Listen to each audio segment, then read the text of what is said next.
Excuse me. So, my psychologist wants me to work out. And it's crazy because every time I think about working out, the thought instantly fades.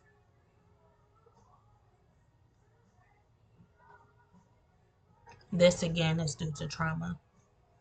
Um, the thought instantly fades, and as soon as it fades, that thought in the back of my mind is like, my psychologist wants me to exercise. But it doesn't, neither of these feelings is strong enough to convince me that I should.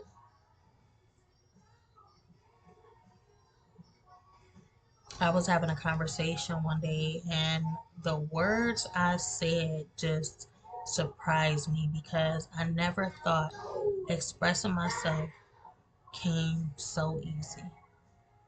It was the first time I ever said something in that type of perspective. I was like, wow, I really just said that, and it was actually true.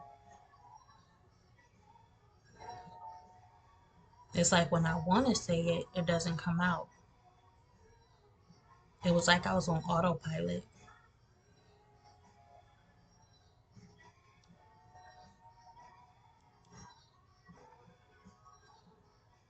I can't even think of what I said.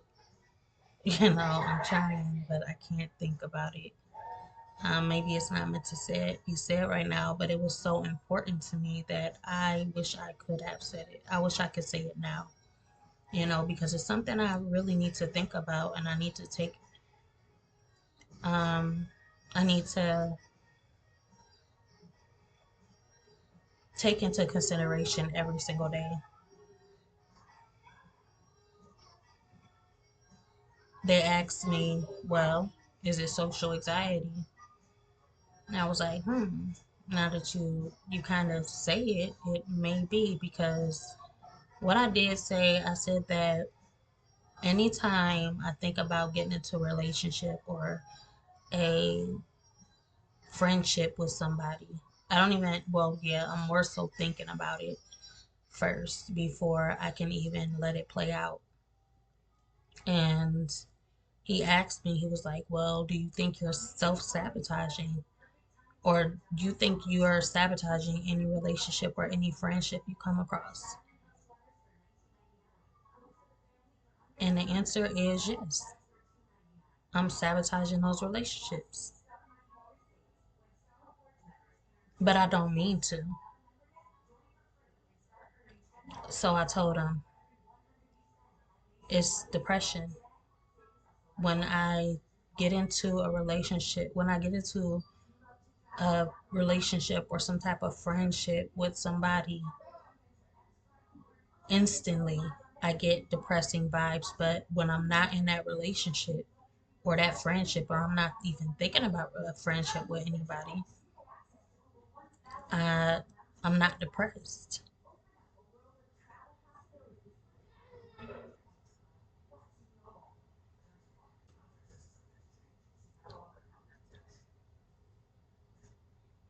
And that's when they said, well, it can be um, a, pro- a protection, some type of protective thing I got going on, some type of wall I got up um, that is protecting me from those relationships. But how can depression be protection? And he said, well, you're putting depression on a pedestal. And I said, well,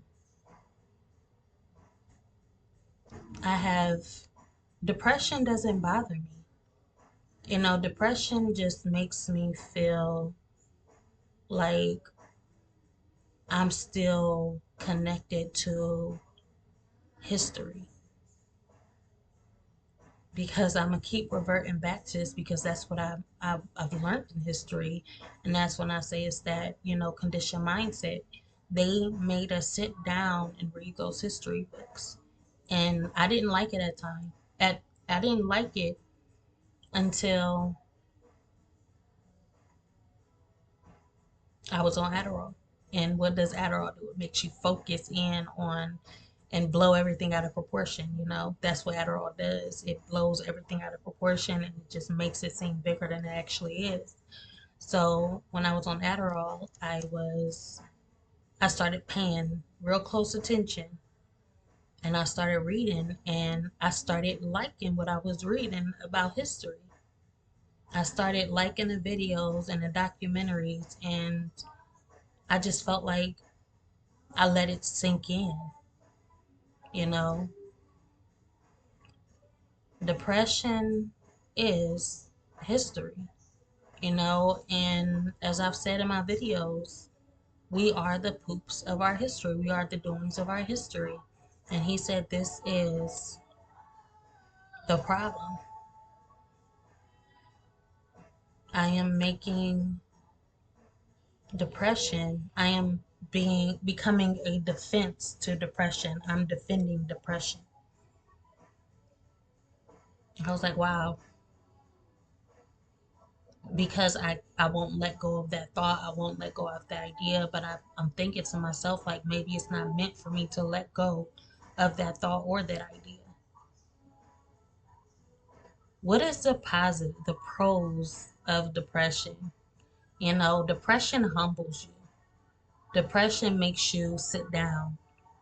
Depression depresses you. Um, it brings you down, you know, and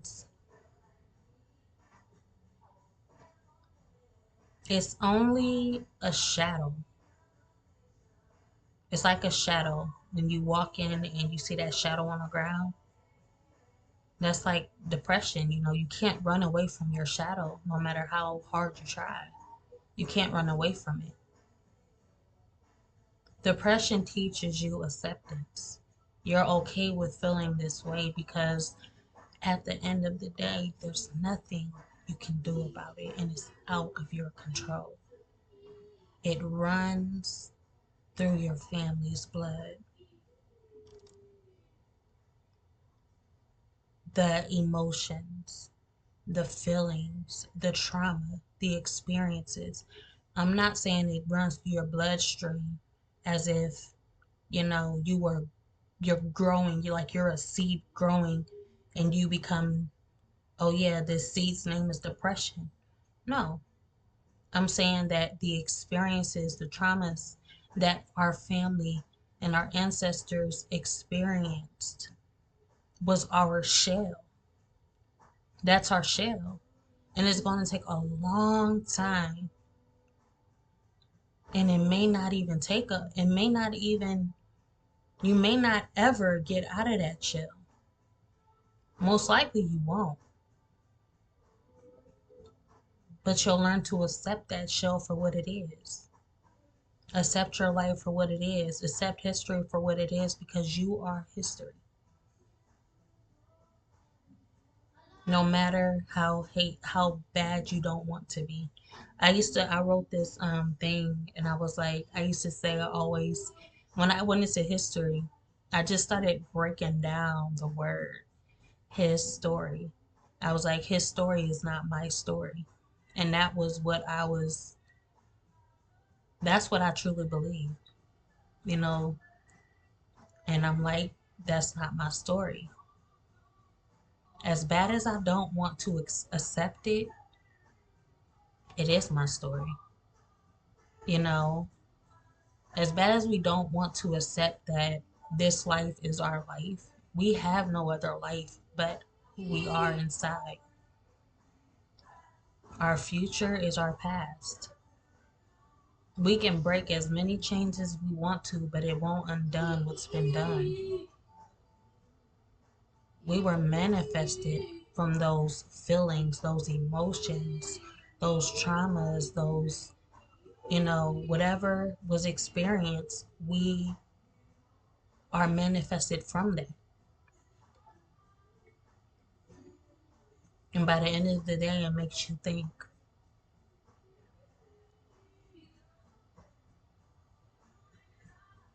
what's our true purpose?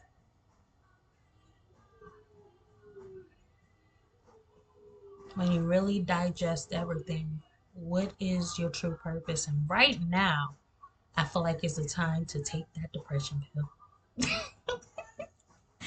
Right now, I feel it's a time to take that depression pill. It's calling me right now, but at the same time, it's just like maybe I really have to feel it. Maybe I really have to sit with it. And that's what got me out of most of all of my diagnosis of everything that they said that I was diagnosed with. I'll be like, you know what? I got anxiety. Okay. Let's sit here and let's get to know you, anxiety. And I treated anxiety like a person. I was like, okay, anxiety, come on. Let's tell me how you feel. What is this anxiety? Let me turn your name into something more existent. Let me speak you into existence so that you can, you're like a person sitting in front of me. Let me accept you. And I accepted anxiety and I walked with anxiety and I talked with anxiety and I allowed anxiety to be me. If this is what I have, then maybe I just need to accept it. Metaphorically, a pill to digest. In actuality, acceptance of what's happening inside of me. They just named you anxiety. They named you anxiety. But who are you really? So eventually when I went to the freaking doctor's office and they're like bringing all of those skeletons out of my closet and they asked me, "Do you have anxiety?" I don't know what that is. Do you have schizophrenia? Do you feel like you have it? I don't know what that is. You know, are you bipolar? I don't know what that is. Because a long time ago, I've accepted those problems and I turned them into real life.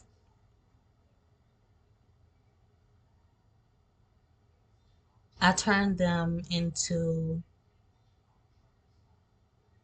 myself, just as you would say a heart or a mind I accepted it into my body. And whatever you say, this anxiety or the schizophrenia or whatever it is, whenever you say the symptoms of them or, oh, do you have this or do you have that?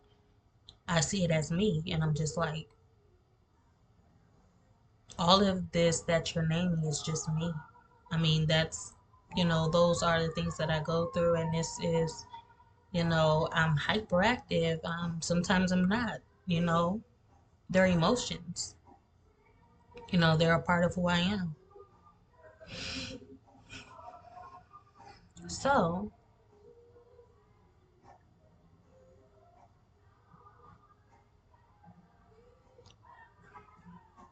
that is depression. That's depression when you sit there and you question. You're like, and you receive an answer like you kind of think it's actually the answer. I'm the manifestation of history, and I'm only here because you know I was manifested as an emotion. You know, I was manifested through those emotions, and this is me.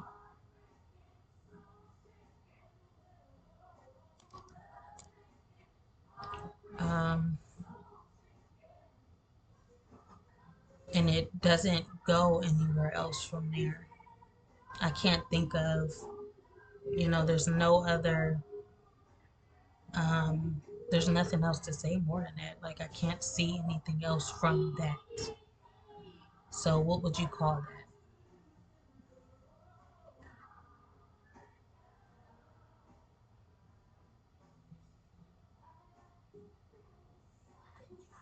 So, yeah, um,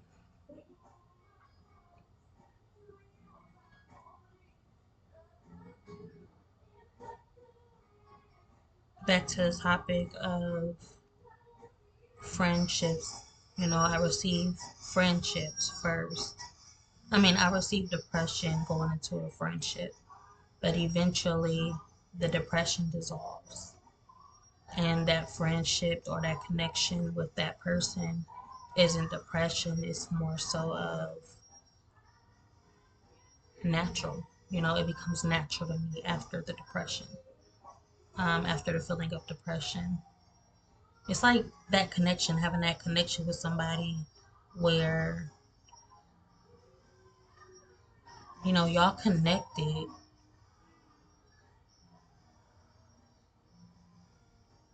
So therefore, like as soon as you speak to somebody or, you know, you have some type of connection to where you start experiencing their emotions or you start experiencing, you know, it's just I can't explain it. It's just some type of link between y'all. Y'all become linked.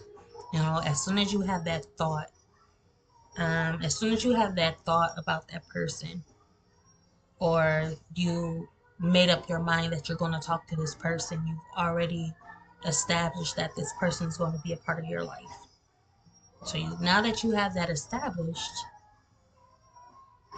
um,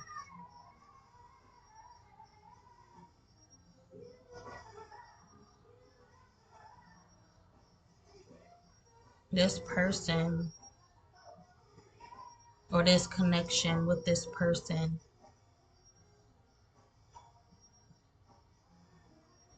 starts to sink in even when you're not present, even when y'all are both not there. It just sinks in.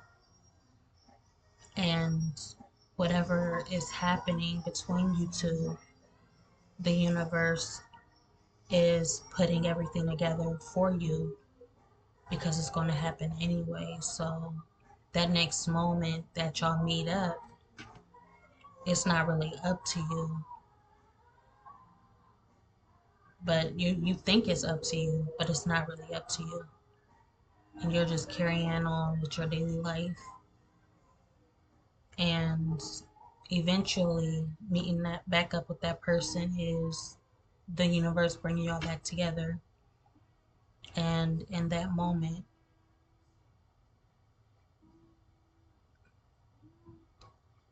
whatever happens next is meant to happen because that person set that intention with you.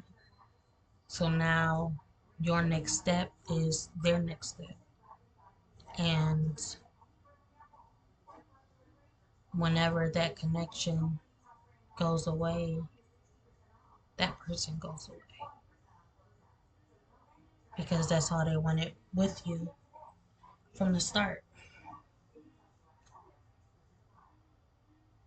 So if I really reflect on that, and this is me going down a rabbit hole right now, so y'all going down, y'all going down a rabbit hole with me right now. Okay, so when I think about it, my last friendship that I had with somebody ended once I got my apartment.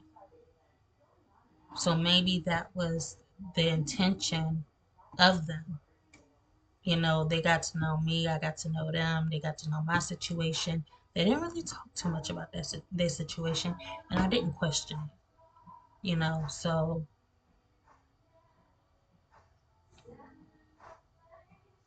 but they encouraged my situation because they knew somebody in the same experience as my situation, going through the same experience of me.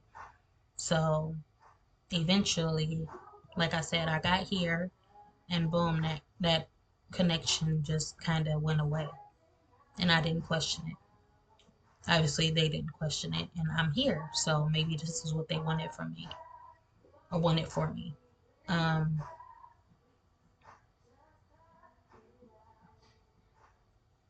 the last connection that I had, I mean, the last friendship or, you know, altercation that I had with a person, another one was when a guy met me at the transit, and it was kind of weird. It was so weird because as soon as I came off the bus, the guy came to me like, "Can I talk to you? Can I talk to you? Can I talk to you?" Like, first of all, I don't even know you, but I'm going to my next bus, so talk while we walk in. And we talked, he gave me his number, and it was just over the phone from that point forward, you know. Eventually, you know, he told me his situation, and eventually that stopped. Um, and that's when I feel like what he threw out there, that maybe I sabotage my relationships, or any relationship that's supposed to be going on happening for me. I sabotage it before it even happens. And I don't know that I do this, but obviously now it's brought to my attention. Um, so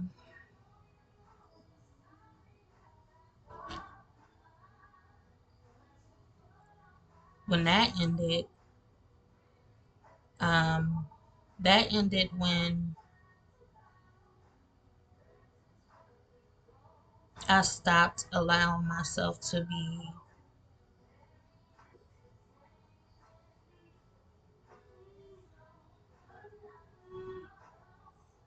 what, um,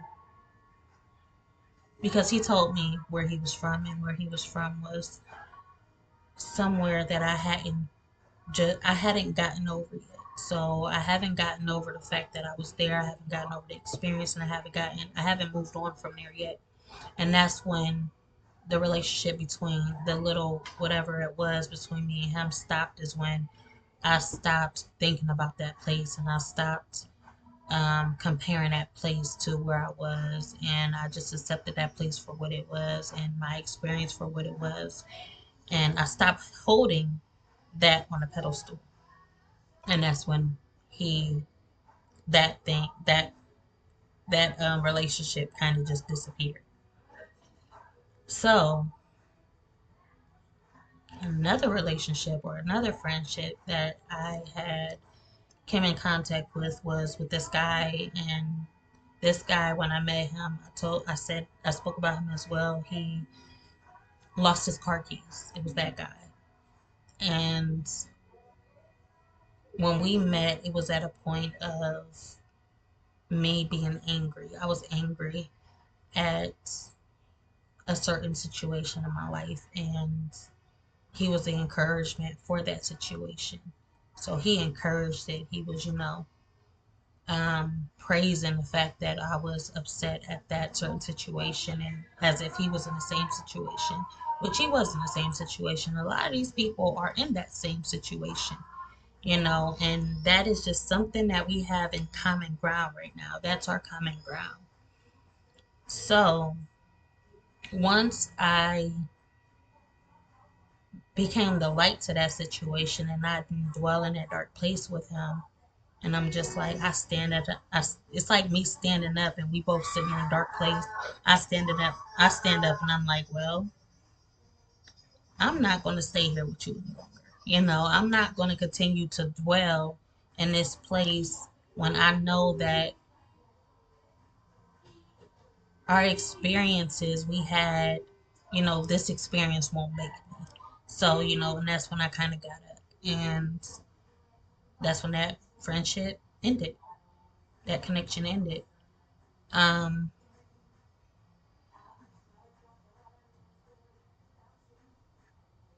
so the common denominator,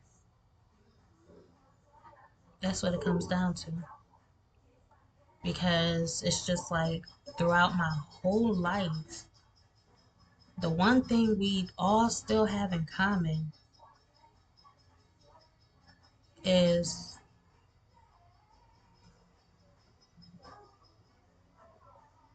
what it is. I'm not ready to actually speak about that yet. Um, but that's what it is. So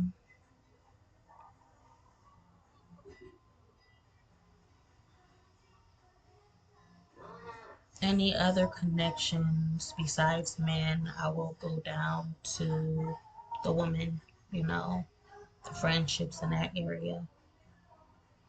Um,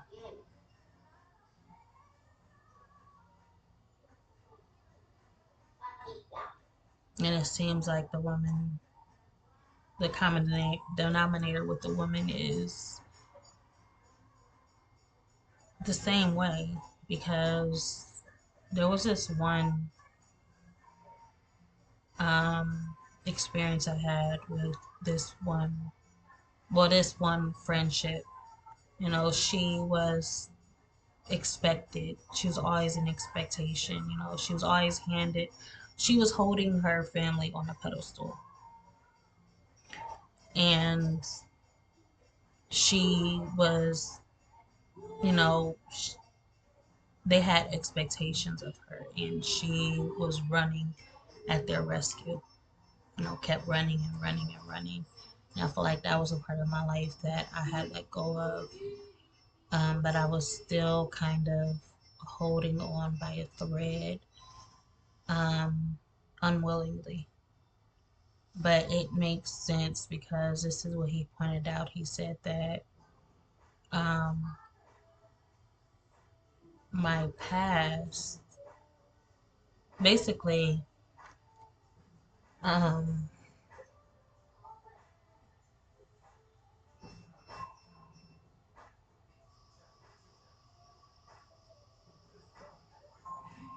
dang, I forgot what I was about to say. Um, so the fact that I moved from a place. Okay, so I was living in another city and I moved back home. And I said the reason why I didn't want to come back to Akron or where I am is because I knew that a lot of my bad habits that I have gotten over would follow me. I knew that, not really that, but I know that,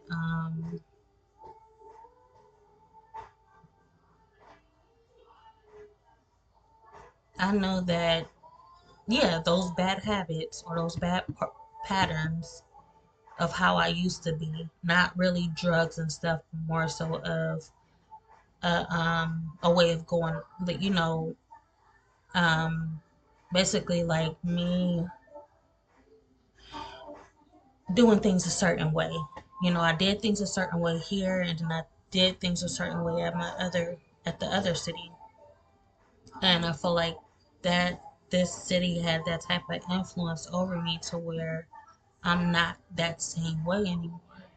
You know, and I feel like it is holding me back being here because I'm not able to move the way that I moved in the other city as I am here. And you know, basically he said I was being reminded, um, kind of like just reminded, and these are triggers. He basically said these was triggers that I was going through, um, that I had, and I knew that, you know, I would have these triggers coming back here. And that's why I called it off, you know. In my mind, I called it off, but I had to do it regardless of how I felt or what I thought. So I was constantly being reminded. And that was with the woman. With the woman, I was constantly being reminded of what I used to go through. They were like reflections of me, honestly, of who I used to be. That's what all the relationships with the woman. Um, and the relationships with the man was like lessons. If you just really, when it really just comes down to it.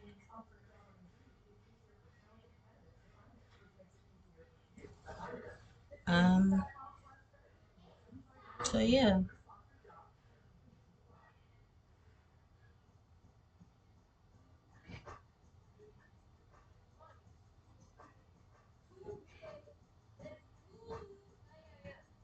So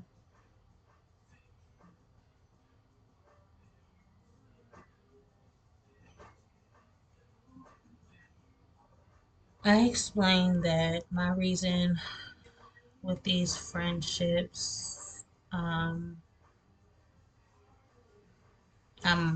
allowing myself to be defined again.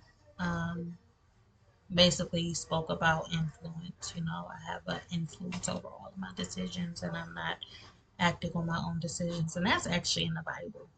The Bible does say if anything or anyone has an influence over your decision, decision or anything that you do in your life, you know, that's a sin. So yeah, obviously I'm still living in sin. um, that sucks, but this is one sin that I have been battling for a long time. Um,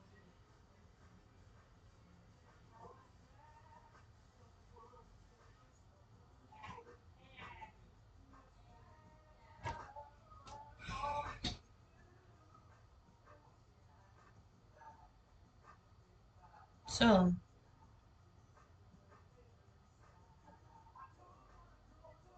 I'm gonna go ahead and take my pill and I'm gonna let it kick in and I'm gonna let y'all tell me the difference. So let me go get it.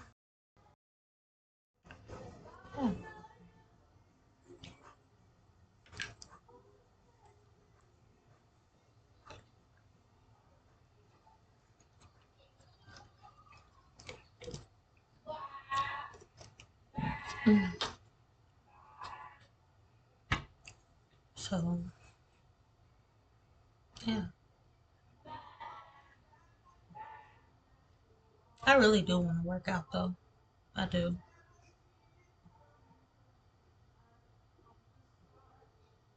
but it's like I'm fighting against myself. I'm really fighting against myself.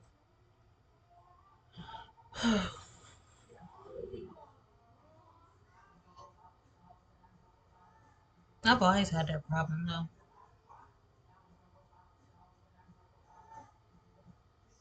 It's like I don't know. You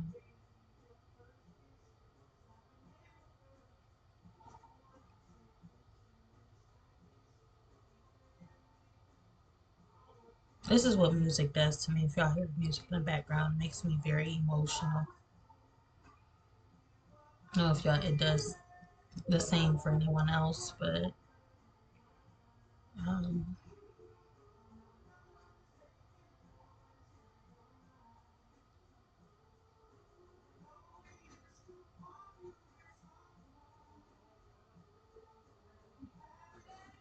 I can say it's easier to live your life on autopilot, and that's basically what pills do for you. It makes you live your life on autopilot. You know, it helps you live your life on autopilot because you know that the world is depressing. And just as was mentioned, we talked about oppression as well. The world is very oppressing, and I said depression is basically like an offspring of depression. The fact that the world is so oppressing mentally, just pushing down on you, you know, it becomes sad, you know, because all you trying to do is uplift your spirit, but all the world is trying to do is suppress your spirit. Um, and these pills are helping you. I guess it just makes you cope, you know, taking in a part of the world to deal with the world because without that piece of the world, you will have no way to deal with the world, you know.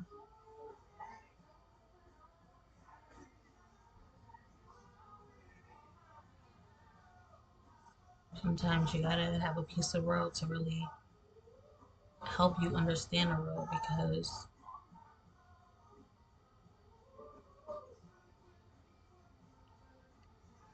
you know that you alone wouldn't have to have anything to do with the world, honestly.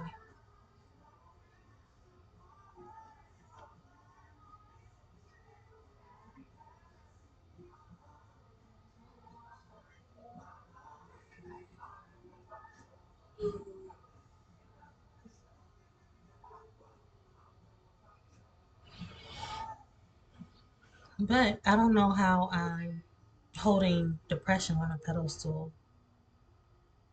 And if I am, I actually just thought that was like a person sitting there with a back towards, like that looked like a shirt, and then that looked like a person's body. I don't know. From the like a first glance, it looked like it was a person. Dang. But yeah. Oh, I was listening to this song. This song. What was it called? I forget it was who it was called, but she was like falling. Oh, that one song. Dun, dun, dun, dun, dun, dun, dun, dun. If I could fly, if I could fall into the sky. I never actually knew what that meant until now. I'm like, hold up. She actually said fall. And usually I would like, when I was younger and I mixed up the lyrics where I'm like, if I could fly into the sky, because it actually makes sense to fly into the sky. And she gonna say, if I could fall into the sky. I was like, what? That don't even make sense. I'm not about to say that, but I wound up saying it and I was like, hold on, that actually makes sense because the world is gravity. We are held down by gravity, and if gravity let up, then we would fall into the sky. And I'm like, these artists be really thinking deep, deep, deep. Like they really be some deep thinkers. Like what? And I just never thought about it like that until I listened to it again. I'm like, hold on, she actually makes sense. If I could fall into the sky, you know, you think time or no time will pass us by, and I walk 1,000 miles if I can just, yeah, that song. But that's a song like we never really took seriously anyway because of the movie it was on.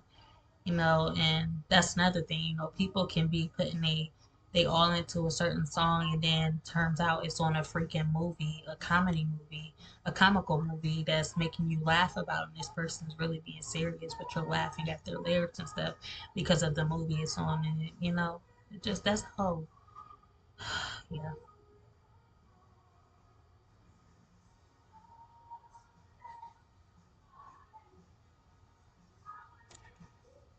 So earlier, I was feeling a certain way, and it was, how that guy was kind of agitated at the fact that melatonin drops were made, and he was like, it kind of tickled me a bit because he was like, you know where they're getting this from, where this is coming from. I'm like, I hope you don't think it's coming from human bodies. Um, but if it's only created in human beings,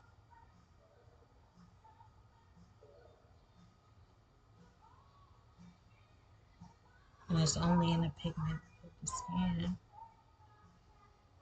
hmm, I guess he does make sense. But I'm pretty sure, like, can melatonin be a part of a plant? Like, hold up.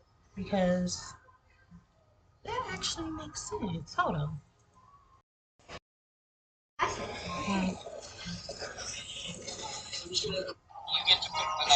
Usher, okay. what's the matter? Usher, Usher, Yeah. Usher, Hmm. Usher, Usher, Usher, Usher.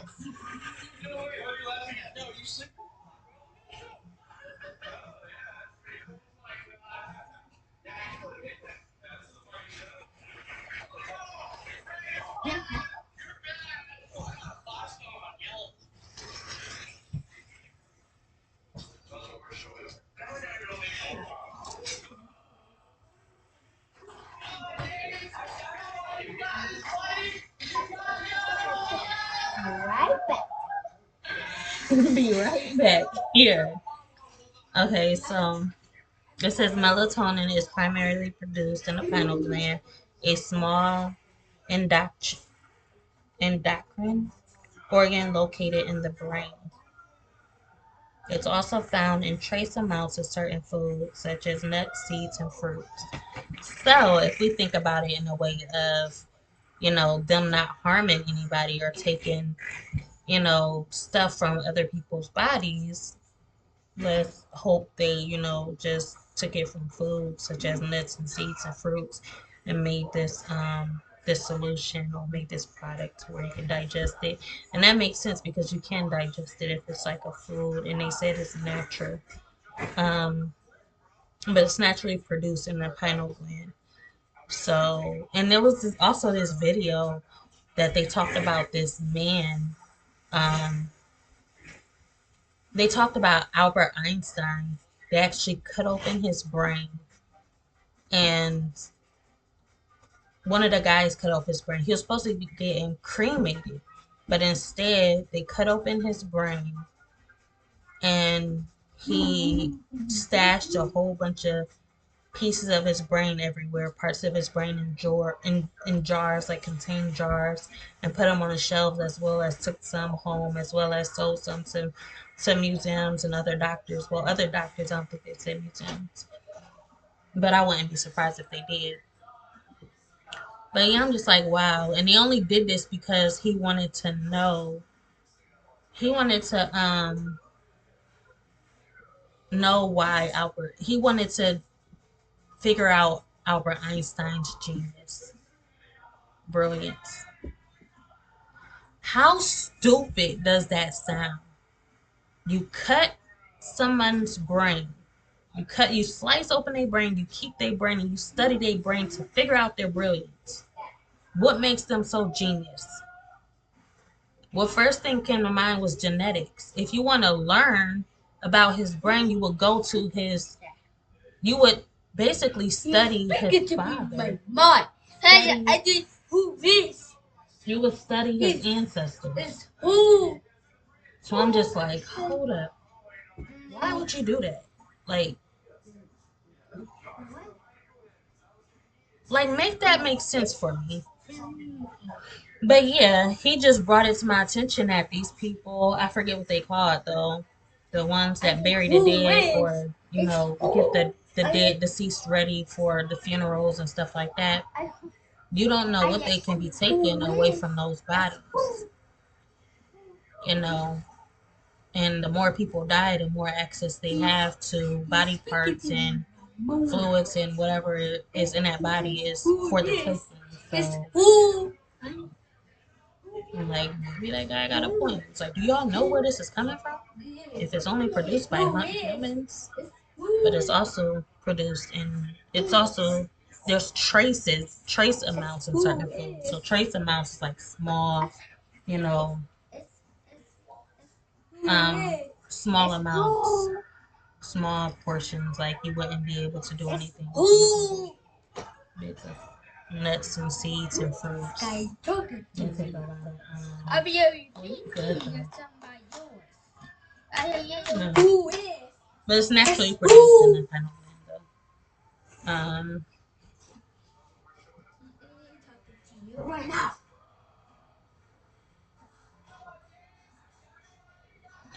So yeah.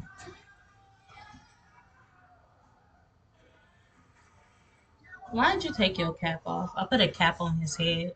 I braided all his locks down so they can I retwisted his lock, but I put a cap on it so in the morning like it had laid down. And he took it off so that's how he looking right now. Look like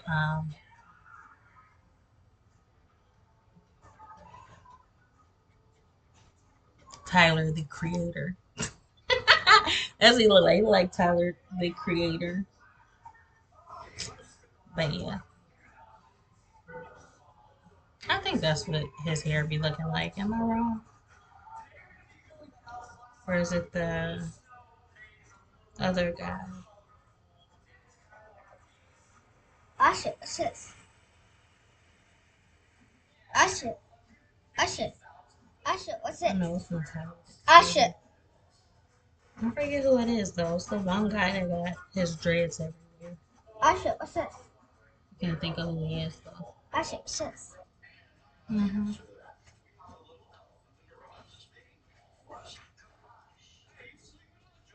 I'm gonna edit this video. Oh snap. But I took that pill and guess what it did? It's like, and maybe that's what the pills do though, if you really think about it, because we was talking about how, it's okay, so if the melatonin pill, the melatonin drops focuses more on that melatonin, but then focuses more on melatonin, like the depression pill will focus in on the depression area, but release serotonin, um, which is happy hormones to the I don't know, to that part of your brain, I guess. But I feel depressed once I took it. Yeah, I feel depressed now. I don't know. But yeah, that's the video, y'all. Don't laugh at me when y'all watch this video either. I was just being real, I was being transparent, and I was just I don't know, just having a moment and basically just really trying to understand some parts of my life that I tend to block out. Those little ideas or the thoughts in the back of your mind and your subconscious mind that you want to that you don't really want to focus on, but you put back there and you're just like, I don't want to focus on this area in my life, so I'm gonna put it back there and keep it moving, like tucking something away in like some type of tucking something away and never looking back at it. That's what I want to do. But I feel like this is the time where I should kind of bring that to light, and because I don't want it really affecting me going forward every day. So yeah, that was the objective of this video. So if you stayed, thank you. It may be kind of boring, um, but yeah, that's about it. And I'll talk to y'all next time. Like, comment, subscribe, be notified. Share at your own free will. Show you care. I'll talk to y'all next time. Bye.